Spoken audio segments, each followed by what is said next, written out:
Hi guys, welcome to the IT for Business September update. This is for clients, customers, anyone else who runs a business who's not particularly IT literate but wants to know what's happening and what they need to be aware of. Okay, so let's crack on. First up, I got called a blood-sucking leech a few weeks ago by a lovely client of mine who's a solicitor, and his main point was that his joke was that lawyers are the people who suck the blood or the money out of other people, and he was accusing me of doing that to him, because it's now at a point where if you're in a regulated industry like the law, you must have certain things in place or you simply won't get your insurance. And the things I can provide, I think my prices are pretty good, in fact possibly too good. I'll come back to that later, but basically that was his comment for me. Second thing to observe, Windows 11 is coming to a computer screen near you very soon, a couple of weeks I think. It will be rolled out after that to older computers over the next few months. I can't promise when you're going to get it. Microsoft is kind of staggering the rollout. There's a few computers that will be too old or too weak to take it, and should you have it, well, there's a really cool feature with laptops where you dock with a new monitor once you've got everything set up. You then undock and go away and come back a week later. It will leave things exactly as they were. That's actually really useful. Connecting a monitor to your laptop really helps with operations. That's a very good feature. Anyway, let's keep going. Okay, techie tip of the week, email management. So whatever email program you use, whether it's Outlook or Apple Mail or one of the other birds, Thunderbird or whatever, keep the inbox emails to a minimum. I see people and they have 7,000 plus emails in their inbox, sometimes with 1,000 that aren't even read. Just move them all to a subfolder called 2020 for all the ones in 2020 and 2019 for all that. Just do that, because when your computer email program loads for the first time, it only processes the inbox folder, it doesn't look at the others. So if you want it to load quickly and respond quickly, get the inbox as empty as possible. Now, another point, Outlook. Outlook has a thing called a profile. It's a bundle of all your settings to do with your mailboxes you connect to and the way you like to have things arranged, and whether you have preview on the left or on the bottom or whatever. Occasionally the profile corrupts and you have to rebuild it. It's a pain, but it also affects searching. So when you're searching an inbox, a corrupt profile could affect whether you get the correct search results back. Ideally, you have the IT help desk service. You call them up. They're brilliant at solving things like that. Last observation, standardized signatures. If you send emails out with your phone and it says at the bottom, sent with my Samsung blah blah, or sent from my iPhone, it doesn't look that incredibly professional. You can have some software. It's either £10 a month, or above 3 users, it's £3 a month per user or something. Standardizes this completely. So you've got a professional signature with all the correct disclaimer, same logo, same everything. And you can even have different ones with advertising and all sorts every month. It's a marketing opportunity. Anyway, talk to me about standardized signatures. Wow, here's a big one. So this month, PT Pro magazine, the editor-in-chief admitted they had a major problem with their Google Drive, where one of the staff moved some stuff that was taking up too much space and moved it somewhere else, and everybody lost all their work. And they had a deadline in 48 hours to submit all their copy. And they phoned up Google's IT support team, who said we can get it back in 72 hours. Obviously not acceptable. Now, by luck, after 24, 36 hours of scratching their heads and sweating and worrying about what they were going to do, they discovered that all their files could be recovered from deleted items folders and all the rest of it. So they got it all back just in time. But to print that article in an IT magazine, admitting they had not followed good practice with backups, is very brave, but also very helpful, because it's saying that, look, it can happen to anybody. If you're stupid enough not to have scheduled cloud backups that run every day, at least once a day, then you're just asking to trip over your shoelaces. So well done for PC Pro for putting that article in there. As for everyone else, if you haven't got cloud backup, you're crazy. Okay, quick chat about the latest threats and the style in which they're working. So in the old days, CEO fraud was when a message would go from the boss to one of the support staff saying, please set up this supplier. A few weeks later, there'd be one saying, please pay this supplier £27,000. And I'm really sad to say that I knew a company 5, maybe 6 years ago, joinery business. They it had exactly that happen. £27,000 sucked out of the business, and they didn't have two-factor authentication switched on back then because it was actually quite difficult back then. You don't want this to happen to anyone else. It's just, there are such straightforward things you can do to make sure this won't happen. There are other types on there. HR fraud is when somebody contacts the HR department saying, oh, I've moved bank, please pay my salary next month to this other new bank details. The HR people don't physically pick up the phone and speak to the person to check the bank details are correct. Customer fraud and supplier fraud, it's similar. It's when your customers get infected or your suppliers get infected, and then the conversation between you and them is being monitored by the bad guys. They're watching and learning how you write, how you speak, eventually into waiting until someone is going to pay someone else, and they insert the invoice at that moment. And hopefully they're trying to trick whoever's going to pay it to pay to the wrong details. It's really serious. Okay.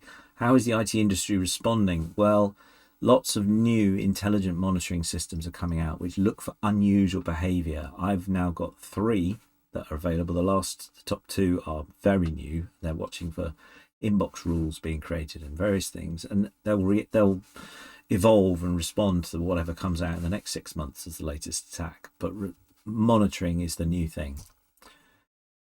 Okay, so yeah, more about IT security and how to manage and what's the deal. What is the minimum you have to have if you're going to make the regulator and your insurance people happy?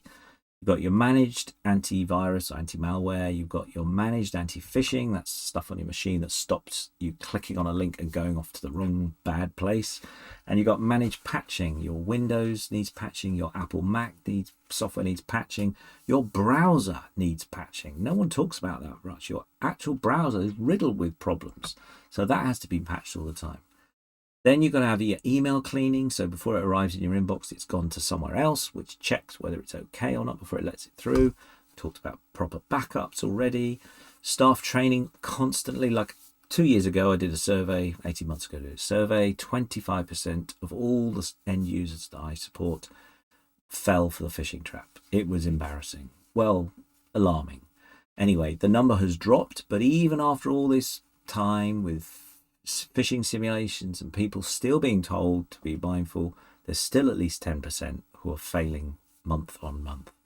So training staff, making them aware, is such a big deal. Now, the last 2 points there, ongoing monitoring, I've already touched on. The fact that you've got to look for suspicious behavior, things, people logging in from unexpected places, inbox rules being created when you weren't expecting them, and goodness knows what it'll be in 6 months' time. Also, policies and procedures. So you have to say, what's the cyber incident logging procedure? Like, what if a big red screen appears? Ransomware, your machine is now encrypted.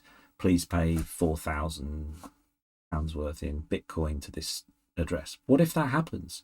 What are you going to do? What are your staff going to do? Do they know? Do they know how to collect the evidence? Because you probably will have to collect the evidence. So I've got some tools, I've got some apps that sit on your phone, which allow you to phone, to log, take photos, and then record the information. Another crucial one is a list, just having a list of all the web-based apps that your business uses. Talk to me afterwards about it, but that is so fundamental. It's not just good enough to have a list of the hardware you use, you've now got to have a list of the software you use. Okay, basic levels of protection. Right, the people at the bottom end, the nothing, the people who got basically just Windows and the free antivirus package that came when they bought the machine, or even the one where they paid a credit card and then forgot about it. I used to go around to people and I'd find that 1 in 10, I'd say, let's check your antivirus software. And they go, oh, look, seems to have expired a few months ago. Oh, I didn't know that. Right, okay, so the only bit of protection you thought you had turns out not to be working. This is ridiculous. I don't really want to talk to people like that anymore. The minimum level for a 1 user person, minimum is managed patching, managed anti-malware, managed anti-phishing protection. Now that we haven't even touched backups, but that is what keeps the machine safe, and that's like £10 a month. Backups on top. The level I want to work out, the 2 green levels, the business recognizes that having access to an IT help desk is really helpful. They want their machines protected with all the levels in the yellow column, but they also want the managed services. They want the managed email cleaning, they want their anti-phishing training, the videos, the and the monitoring. So the monitoring is the top level. So that's managed monitoring, that's suspicious behavior, reactions. It's constantly checking. It's basically being the guards that check that the other guards are doing their job. And I've mentioned policies and procedures. So I want to deal with people in those last two. And how is IT for business reacting to all of this? What have we been doing in the last 2 years? If we look at what we were having to do 2019, early 2019, basically there were 2 lots of reports we would be checking regularly, really regularly. And now we're up to 7. And that is a considerable amount of more work. Plus we've got a considerable amount more customers. But as a function of the work we do per customer, it's huge. And I've been investing in a lot of training. I've been to 3 training events in the past 2 weeks alone. New tools, rather expensive new tools. And I'm going to have to grit my teeth, I think, and get some more people into this business. And I've always been very reluctant to do that. If I can possibly achieve stuff with systemization, that's what I go for. But I think we're going to have to invest in more people. And the very difficult spin-off from this is that potentially I'm going to have to put my prices up, because there are a load of extra things that have to be done to support a client properly, that have to be done. And I'm only interested in doing stuff properly. I'm not interested in cutting corners or having a ship full of holes or whatever. It's got to be the right thing for people, because it's their protection at stake. And even though they might say they're not going to threaten to sue me or anything, I don't want to be in a position where we haven't provided the best possible cover for people. Okay, so that's what this is coming down to. This is me saying, if I have a client who says to me, I'm not going to invest in all the different sets of security, then they're basically leaving the castle door open, and they're leaving the broken walls unfixed. I don't really want to be with people who are going to act like that, knowingly leave themselves unprotected. I mean, it's the way it is now.